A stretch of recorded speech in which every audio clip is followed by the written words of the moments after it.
If you're looking for a home on a country setting, 30 minutes from Joplin, this might be the one for you. A nice spacious porch for you to sit out and enjoy the weather when the weather's nice, like it is today.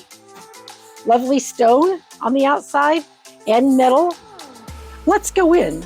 As we come into the foyer, we enter a lovely open concept living room, dining area, and this wonderful open kitchen. Off the kitchen, we have the utility room with a lot of storage and the bedroom. The other end of the house has 3 more bedrooms. Let's go take a look. Down this hall, on this side of the house, we have the bathroom, 2 bedrooms on this side. And on this side of the hall, we enter the primary suite. Spacious bedroom. This is a king-size bed, walk-in closet, and the primary bath, complete with shower. Let's go out back and see what we have there.